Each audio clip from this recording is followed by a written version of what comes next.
Cette vidéo sera ma dernière par rapport au transfert de Pierre-Emerick Aubameyang.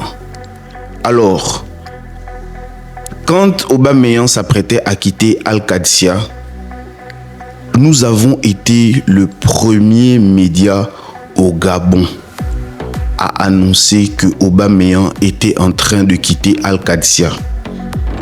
Nous avons les preuves, Internet ne ment pas, vous pouvez aller checker les dates. Nous avons posté cette information 6 jours avant que Fabrizio Romano n'officialise cette information.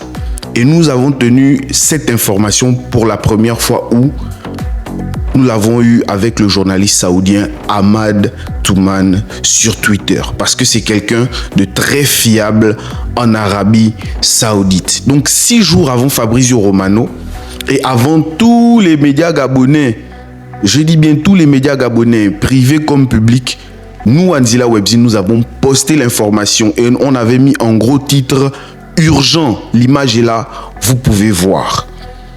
Personne ne croyait, beaucoup doutaient, certains disaient ce sont les informations de Bar.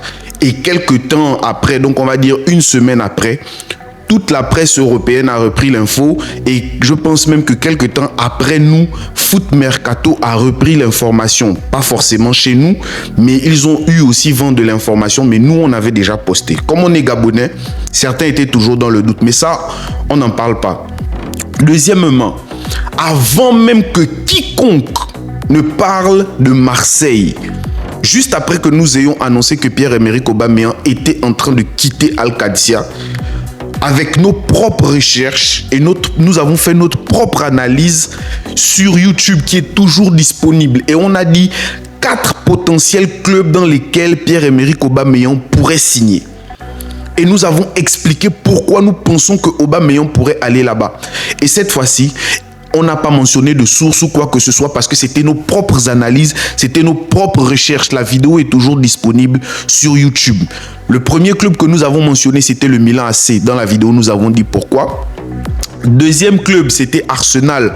Nous avons dit pourquoi. Troisième club, on a mentionné Marseille. Là où vous êtes tous contents qu'il va partir et vous êtes en mode « Ah ouais, mais finalement, il faut savoir ce que vous voulez. » On a mentionné Marseille. Avant que tout le monde ne parle de Marseille, on l'a fait. Sans chercher, il n'y avait pas de source, il n'y avait pas de journaliste. On n'a même pas vu quelqu'un. On vous dit bien que 6 jours avant Fabrizio Romano, nous, on était déjà dessus. Quatrième club qu'on avait mentionné, j'ai dit Milan AC, j'ai dit Marseille. Le quatrième club, c'était Monaco. On a même fait un live sur TikTok et sur Facebook par rapport à ça.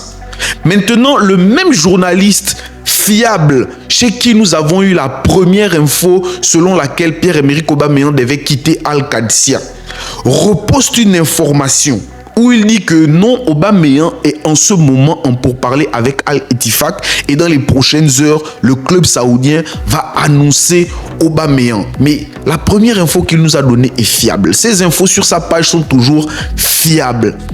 Mais si le joueur a changé d'avis à la dernière minute, ne nous faites pas passer pour des gens qui sont en train de raconter n'importe quoi. On a vu un commentaire de quelqu'un qui dit vous faites les vidéos hâtives, les autres sont en mode finalement vous voulez quoi? Mais c'est ça le mercato, la guerre de la communication. C'est comme ça que ça se passe dans le moment du mercato. Parfois les joueurs utilisent leurs équipes de relations personnelles. En anglais on dit les PR, leur équipe de communication pour faire passer, pour faire fuiter certaines infos, pour mettre la pression sur les clubs avec lesquels ils sont en train de négocier.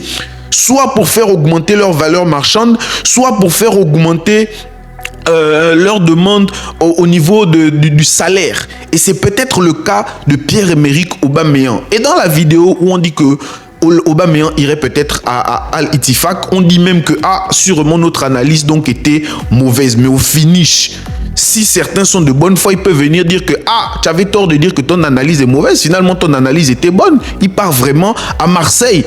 Mais non. Comme on est gabonais, comme on est africain, Vous êtes en mode Fabrizio Romano fait du très bon travail. Nous regardons tout ce que Fabrizio Romano fait, mais je suis désolé, il y a aussi des journalistes qui font du très bon travail. Et par continent, par pays, chacun a ses journalistes qui sont bons. Fabrizio Romano est hyper célèbre à cause de son Here We Go. Mais il y a des gens qui postent des informations avant Fabrizio Romano, tels que David Austin, par exemple. C'est quelqu'un qui est très fort en Angleterre. Mais comme beaucoup de francophones ne parlent pas anglais, ou bien parce que Fabrizio Romano a créé ce branding, ce label-là de Here We Go, tout le monde pense que c'est Fabrizio Romano la grosse source. Non, lui aussi, il part souvent se renseigner chez les gens. Donc arrêtez de nous faire passer pour ceux qu'on n'est pas.